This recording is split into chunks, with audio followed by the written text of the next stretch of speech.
Good afternoon, everybody, and welcome to yet another episode of the Sports Beat with Richard Holdridge, presented by Georgia Alabama Sports Live. And behind me, this is a virtual background. Don't worry, I'm not in Phoenix City, but behind me you could see the Riverwalk. You could see just the beautiful skyline of Columbus, Georgia. Because this podcast, I represent Columbus, Georgia, but sometimes I like branching out and networking to other media outlets in the state of Georgia. And with me on the show is a good friend of mine. He's been on the show before. It is 92.9 The Game's Caleb Johnson. Caleb, how are you doing? I'm doing good, man. It's good to see you 2 times in 1 week, as we got to run into each other last Saturday and in Athens. Exactly, there representing the media for the Georgia-Missouri game. We finally got to meet face to face. I've had you on the show before. You've been doing a lot of great works at 92.9 The Game. A lot going on. I mean, you got to fill in for Mike Conti for the Atlanta Hawks. I mean, the Hawks are starting up. You had Atlanta United getting a big win yesterday as they get ready for a best-of-3 series on Sunday against the Columbus Crew. I mean, we do have to talk about the Falcons. I mean, just tough loss against the Vikings. But Caleb, everything that's going on in the city of Atlanta, you stay pretty busy. How's a typical week been for you covering sports in Atlanta? Well, it's one of those, just like you said, it keeps me busy, and I truly enjoy that part of things. You know, the summertime things really slow down a bit, but now that we're in this time of year, the Atlanta Hawks are my main focus, and so I'm out there on a weekly basis, depending on games and practices and that sort of thing. Now, right now, I'm not traveling with the team, and I really wish I was, Richard. Because the Hawks are playing in Mexico City tomorrow night, which is going to be really, really fun as they play Orlando. The NBA likes to do international games, much like the NFL does. And so internationally, they've branched out to Mexico City, going to play that game. I've had a friend of mine, Lauren, who works for the AJC, and she's on the beat right now. And so she's been sending me photos and videos of all the food and things like that she's trying as she's been out there. But this particular week, it's like I said, we saw each other at UGA last week. I've been doing sports flashes throughout the week. Not had the home game for the Hawks, and then expected to be out with all the excitement and the pageantry of college football game. College game day on Saturday as they're coming to Athens again for UGA and Ole Miss. But because of what you mentioned earlier, the fact that Atlanta United won last night and forced a Game 3 on Sunday, I get to take over once again for Mike Conti on Saturday and join Steve Holman on the broadcast as the Hawks welcome the Miami Heat to town. So another fun opportunity. It's you kind of never know what the week might lead to, but that's been me so far. Well, let's talk about that experience you got to work alongside with Steve Holman, a legendary play-by-play announcer for the Atlanta Hawks. What was that experience like? Oh man, so much fun. The few people that I have talked about it with, it's just I got to work a couple of these games last season, but they were away games. So how our broadcast team works is Steve is on the road. He is home or away. He is there in the arena to call those games. But for the rest of us, when we have away games, we're working from our 92.9 The Game Kia Studios, and so being in the studios to work on a broadcast like that's still a lot of fun, but you don't get the conversation of sitting next to Steve and kind of as the game goes along. I can't see in the arena when we're on commercial breaks. So I'm not always quite sure what the timing is going to be like for all of those sorts of things. And so it's still a fun thing, but getting last week, getting to be in the arena as the Hawks had a really interesting game against the Wizards, and just being on the mic, it's a lot of fun. It's a lot of fun to work with Steve, who is a legend. I got to I got to take a photo with him and post it because Steve does a lot of that on his personal Facebook, and he's got photos with guys like Chick Hearns, who are absolute legends. in the business, and calling games for the Lakers and that sort of thing. And so I told Steve, I was like, I got to take a photo because I need to have my Facebook memories moment 15, 20 years from now, posting you on there, like, because Steve is essentially my Chick Hearns kind of guy. He's up there with almost 2,500 games consecutively that he's called. I think that he'll have close to that number at the end of this season, still going for Chick Hearn's record. I believe it's in the like 3,300s or something like that. So just yeah, it's always a really fun time. Steve Holman is truly one of the best play-by-play announcers when it comes to basketball. I enjoy listening to the Atlanta Hawks on 92.9 The Game. And down here in Columbus, we do have the radio affiliate that has the Hawks radio. But you do a great job there. And I just think when you look at this Atlanta Hawks team, they're 4-3. I mean, they've looked good. There are times, they've had some losses where you scratch your head. I mean, teams they should beat, like the Charlotte Hornets. I think they should have beat the Knicks at home. It's about consistency. If Trae Young or DeJounte Murray has a bad night shooting, there's really not a third scoring option. I really wanted to see DeAndre Hunter get more consistent and Sadiq Bey become that offensive force that John Collins was. But overall, how has the Atlanta Hawks season been so far? I know it's early, but they're 4-3. Sure. And that's the tough thing is I've done a few different radio hits talking about this team, and because it is so early, you don't want to extrapolate too much and make too much of certain things that you're seeing. But coming into this season, the focus was defense. It was all about defense. They brought in head coach Quinn Snyder towards the end of last season, and that was really kind of one of those things that he was going to focus on defense. And so by him bringing that in, that was just not something that the Hawks were really totally comfortable with. Their focus had been, we're just going to score more points than the other team. But Quinn came in and was like, no. What I want us to focus on is having a strong defensive presence so that we can deal with some of these tougher teams when they do, go and have these hot shooting nights and that sort of thing. And so we've seen that from the Hawks early on this season, where their defense has been really strong, and it's actually helped them out. There's been games like against the Milwaukee Bucks where, they just really took off and were just had this huge offensive outpouring and were able to defensively hold off Milwaukee to not score a lot of points. And you think of a game like against Minnesota where they got behind, but because of their defense, they were able to fight out of that one. Same thing happened against the Wizards. The only thing that really hasn't come together that Richard, you kind of alluded to there, is guys haven't had those big successful offensive nights, specifically Trae Young, who is a guy who I think had an off season last year. His shooting numbers just weren't what you would typically expect them to be. But you expected that to come back this year, quite honestly. And I think the thing that we've seen so far early through the season is that the defense has really shown up. And that has been their main focus. And they're just kind of expecting their offensive power that they've had in the past to come along as the season progresses. So that's why, sure, they're 4-3.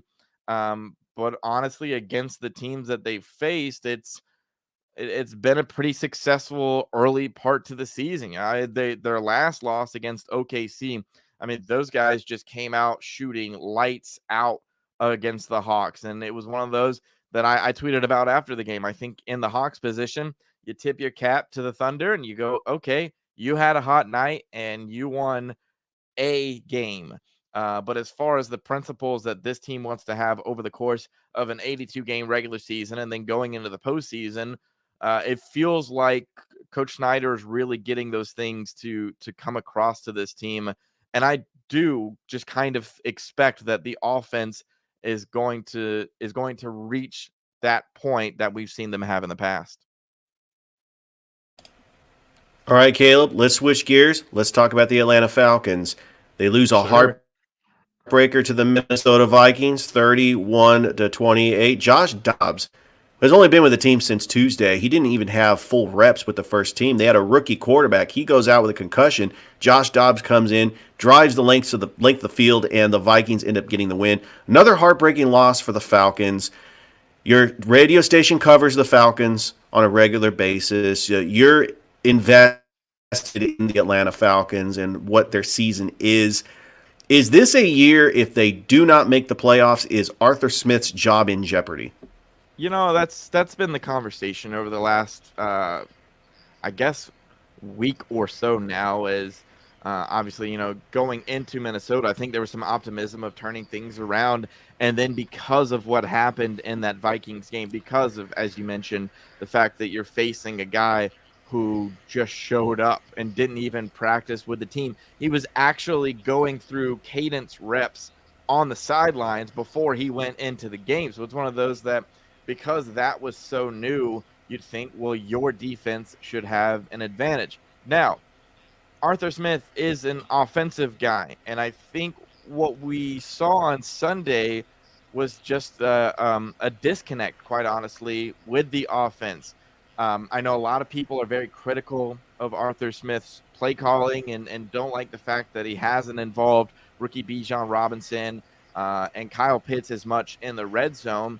But it feels like there are specific things that Arthur Smith is trying to do in his game plan, and they just simply haven't worked so far. I've been less critical of Arthur Smith and more critical of, is this team truly as talented as we believed they were going to be? Was there too much faith put into specific high draft picks that haven't worked out? And those are more of, general manager decisions than they are head coaching decisions. Specifically on Sunday, I thought the defense was the side of the ball that really, it had shown quite a lot of promise in the last few weeks, and then let Josh Dobbs run the field on them to make that game-winning touchdown. So that was the side of the ball that I was, I think, more disappointed with. Even though you don't want field goals, you want touchdowns, and the Falcons, kicking 4 field goals in that game, not an ideal situation.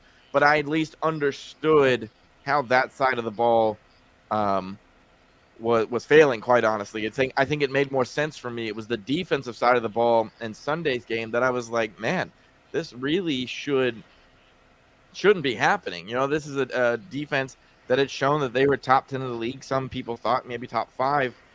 And to have, a quarterback who just showed up on the scene, be able to score 2 touchdowns on you like that is just not what I think many people were expecting. So I don't know that Arthur Smith's job, is on the hot seat. Maybe if there are more failures to come in the season, maybe that conversation changes. It's surely not going to happen midseason. And that's actually something that, my boss, Mike Conti, pointed out after the game, that there's only been one time that owner Arthur Blank fired a coach midseason, and that was Dan Quinn, because the Falcons were out of playoff contention. And I just simply don't think that's going to happen, this time around. I absolutely agree with you, Caleb. And plus, I think the Falcons realize how valuable Grady Jarrett is in that interior, and not having him in the lineup, and then Drake London being out. Hopefully, they'll be back. They got a game. It's not a gimme against Arizona on the road. Kyler Murray is going to be starting, and we know how great Kyler Murray can be. I know that he's been away for more than a year because of the injury. But this is a game that the Falcons cannot take lightly. I remember the last time the Falcons played Arizona, they lost on a last-second field goal. And so it's a tough place to play. I know Arizona's only won 1 game, but the Falcons got to get a win, especially with the Saints beating the Bears. Now you got that showdown, actually, after the bye. Thanksgiving weekend, they play the Saints in Atlanta. I mean, really, they cannot overlook the Arizona Cardinals going into the bye week. Yeah, for sure. And just like you mentioned, I think it's one of those, with Kyler Murray coming back, that offense is going to want to show that, that they can figure it out. And you're meeting teams at two teams at different kind of points, trying to figure out their season. The Cardinals, look, they know that they're going to be in there for a top draft pick come the end of the season, and so they're trying to figure out, are we going quarterback and are we replacing Kyler Murray, or is Kyler Murray going to be our guy the rest of the way? He's going to have this second half of the season to be able to prove that to them, because there's also some money incentives and that sort of thing tied in with his contract when it comes to heading into next season. So the Cardinals are going to want to win out of this, right? Quite honestly, especially as a team who only has just the one coming onto the, so far when they meet Atlanta. Atlanta, on the other hand, it feels like is in a place of, you know, are you going forward with Taylor Heineke, or is Taylor Heineke, um, not going to do enough that you then take a look back at Desmond Ritter and give him a shot on the second half of the season? I know today, before practice, Arthur Smith did say whoever starts after the bye week in that New Orleans game is going to be the starter the rest of the way, barring any injury. So he's not wanting to do the back and forth sort of thing that I think a lot of fans were wondering if Desmond was going to get another shot or not. He's watching these guys in practice, but at the same time, the Falcons go, if they are to lose this game against Arizona, drop three straight in a row, I really feel like that puts them in a bit of a spiral coming out of the bye week into honestly the type of season the Falcons fans are really tired of. I think Falcons fans are really sick of just next year is the year that they'll figure it out. Next year is the year that they'll figure it out. Just because I think if the Falcons in their position right now were to go and to lose quite a few games, they're still not going to be bad enough to have a top draft pick like they would want to go get the quarterback that they would want. So it's like I want them to be competitive. I want this to be a playoff team that can truly, you know, still figure out the quarterback situation. At the end of the year, not have that be the topic of, we're looking at week 15 or 16, going, man, I wonder which quarterback the Falcons are going to be able to pick in the draft. Let the season progress in a way, and at least I hope it does, that you're focused on the playoffs, and you'll let the off season be that time when you can focus on the quarterback position. But it really feels like a pivotal week because you've now dropped below 500, a spot that the Falcons have been far too often the last three seasons. And so getting back to 500 and then having a belief coming out of the bye week, I think is a very different situation than dropping this game, being 4-6, and feeling like, here we go again, in a second half of the season of uncertainty. All right, Caleb, let's talk about that Georgia game. You and I were both at the Georgia Missouri game up in the media press box, and I know you were representing 92.9 the game. I saw you were sitting right next to 680 fans Buck Bellew. I know that probably had to be very interesting. And but that experience, I mean, I got to experience, and it was incredible. I watched the game from start to finish, took notes. My thoughts on the game and your thoughts. Missouri is a formidable opponent. I thought that Brady Cook did a good job throwing the football. And I think if Georgia does not kick that 48-yard field goal to make it 30-21, Missouri gets the ball back down 27-21. The way Brady Cook was throwing the ball, there's a chance that Missouri could have taken the 1-point lead, and it really would have got Georgia fans nervous. Yeah, I turned on the TV yesterday, and I don't even know what it was. It was somebody broadcasting from home, but they were essentially kind of taking a shot at Georgia, being like, "Oh, I mean, really? They struggled with Missouri," and then it made me laugh because I was thinking, I mean, are you just doing the thing that everybody does, which you just assume what's been the case the last few seasons is still the case now? Which, that's I feel like that's what a lot of people did with Missouri, which is like, well, Missouri is really never good, and so they must not be any good this year. No, I think they had a really talented team that came into Sanford Stadium on Saturday. I think a lot of people mistook their rushing ability. I think they had a really solid offensive line, and Cody Schrader was a sight to be seen in Athens on Saturday. Is he, I think the first running back to have over 100 yards this season for sure, but I think it goes back quite some time for Georgia. And so I think a lot has been said about the fact that Georgia doesn't have quite the defensive line and quite the defense in general that they've had the last couple of seasons, but those defenses were literally historic. I mean, that 2021 could potentially be seen as greatest of all time in college football. So I think you don't have quite the level of just raw talent that you've had in the past on that defense.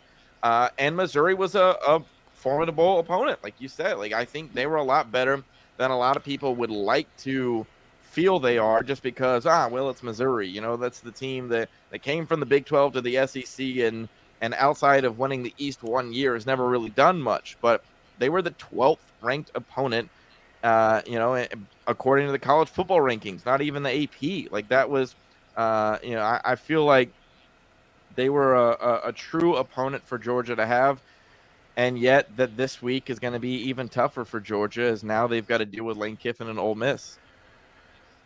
Absolutely. I cannot wait for this matchup. It's a 7 o'clock kickoff on ESPN. I mean, anytime you get a night game at Sanford Stadium, it's going to be electric. And you get Lane Kiffin going up against Kirby Smart. You get Nick Saban's two assistants from 2015 and that incredible coaching staff. And it's really going to be wildly entertaining, and I can't wait for that. I can't wait to see how this season plays out, because then Georgia has to go to Tennessee and play the Tennessee Volunteers. And then I'm not saying that this game is going to be an easy win for Georgia. They do play Georgia Tech at Bobby Dodd to finish the regular season, and I actually am been very impressed with Georgia Tech. The way they upset North Carolina, the way they beat Virginia. Haynes King is a good quarterback. You cannot overlook Georgia Tech, especially this is a rivalry game. You got clean old-fashioned hate. I know Georgia Tech hasn't won against Georgia at Bobby Dodd in over 20 years. It's really been a one-sided rivalry. But Georgia Tech has beaten Georgia. 2016 was the last time. I remember Taquan Marshall was the quarterback.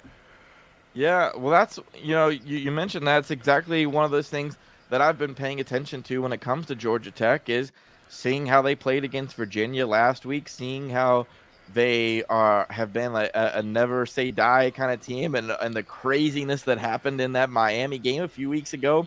Like, they're competitive, at least, and I think that's the difference that I would selfishly, as a fan who and a media member who wants to see competitive football games, that's what we haven't seen between Georgia and Georgia Tech for quite. I feel like 2016 was the last time, because I feel like since then those games just haven't really been competitive. It's been Georgia maybe a little slow to start, but ending up in these 44-14 type of games that it feels like it's been for the last few years. And I'm ready for a competitive game. I don't think that Georgia Tennessee is going to be the level of competition that we've seen from that rivalry in the past. Is it just, I don't know. I think there's always going to be that sense of rivalry in Georgia Tennessee, but because they haven't had the type of season, haven't won the games that I think a lot of people expected them to. Joe Milton hasn't had the type of season that a lot of people, including me, expected him to have. I thought he was going to be the best quarterback in the SEC, and that just hasn't been the case. And so I'm kind of looking at it like I expect, Georgia and Ole Miss to be a really competitive game.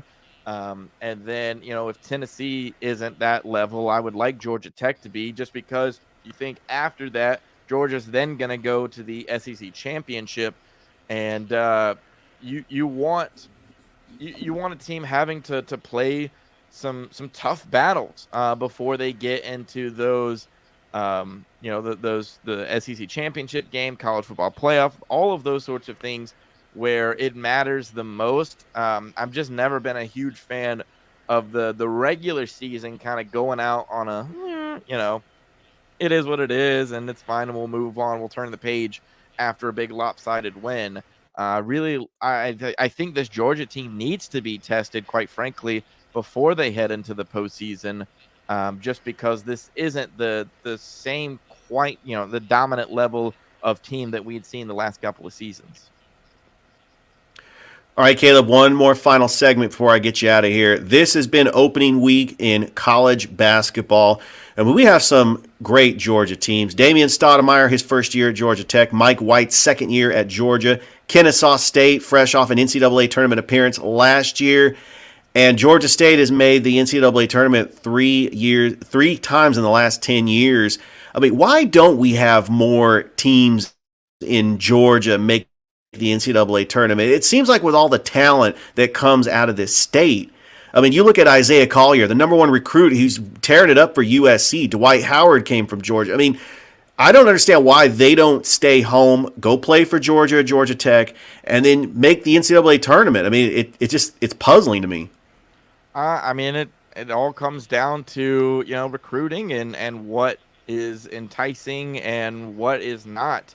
I think I had been excited as a Georgia State alum that for the last few years, with whether it was Ron Hunter, or I'm blanking on his predecessor, but it's feel last season was a rough year for the Panthers, and this season started off on a really rough note as they lost to Belmont, a team that I feel like is supposed to be an early victory for them.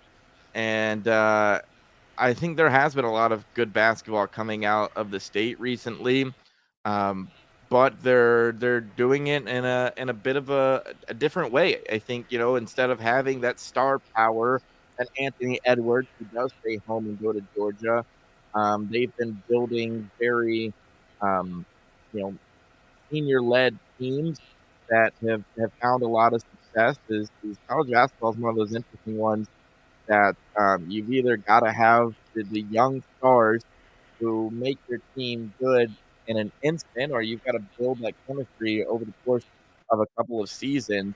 And I think with the transfer portal and all those other things that not only affect college football but also affect college basketball, if you're not winning, it makes it difficult for you to stay competitive. But if you are winning, you're going to gain the interest in on that flip side and get some recruits to be able to come in. So Kennesaw State, I think, is benefiting from that in their tournament run that you mentioned last year, and they came out and their first opponent I know was a little unequal, but really dominated them. Georgia Tech with Coach Stoudemire.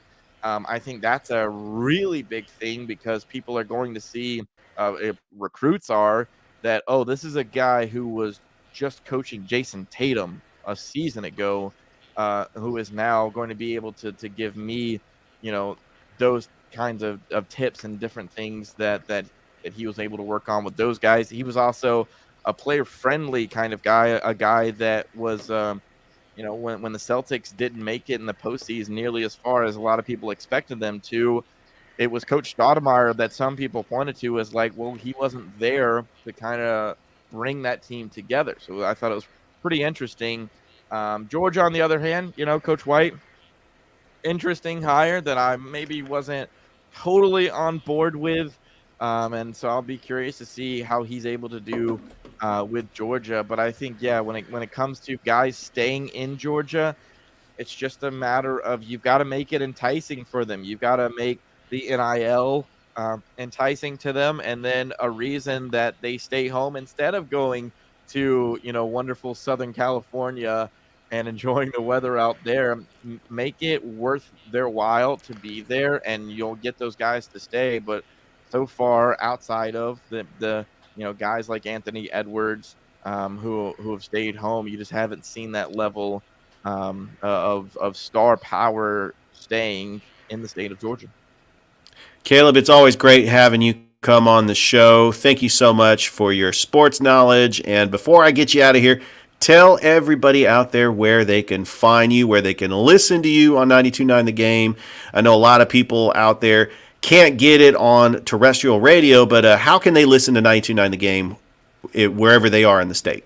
Yeah, so everything is on the Odyssey app. That's the best place for you to be able to go to get all of our content at 929 The Games, where podcasts are also held as well as I know all the guys' shows are podcasted in traditional forms too, wherever you get your podcast, Apple, Spotify, all of those sorts of things. They just added this week that Atlanta Hawks broadcasts are going on the Odyssey app. There was a bit of a contractual thing that had kept that from being the case before.